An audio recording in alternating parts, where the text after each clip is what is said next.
and they gave her a very specific street address that she was supposed to go to seek treatment. And so Brenda is horrified that the voices are back in the first place, but what she's really scared about is that maybe there's some truth to what these voices are telling me. Maybe there is something wrong with her. And so Brenda ran to her husband and she explained what happened, and he was very reassuring and said, look, honey, you should just totally ignore the voices again. There's probably nothing wrong with you. Just try to relax and have a nice vacation. But Brenda could not relax. She could not ignore the voices because they were constantly telling her, you need to leave, you need to go back, there's something wrong with you. And so finally, Brenda convinced her family to end the vacation early, and they headed back to London. And as soon as they got there, Brenda made her husband come with her, and they drove to the street address the voices had given her.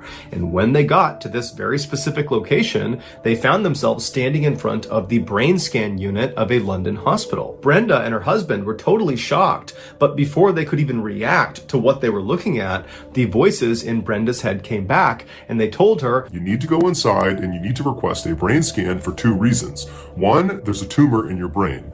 And 2, this tumor is causing your brainstem to swell. At this point, Brenda was so scared that this information might actually be true that despite what her husband was saying, she went right inside the brain scan unit and she requested the scan. And when they asked her, who's the doctor that referred you over here? She said, I don't have one. And then she ultimately told them that, well, there are voices in my head that told me to come over here and get this scan. Now, the doctors at the brain scan facility were not totally like, get out of here, but instead they said, look, this is a very expensive scan. We can't just let you in here and get a scan because the voices told you to. We need a clinical reason to do it. We need a doctor's note saying you need this scan.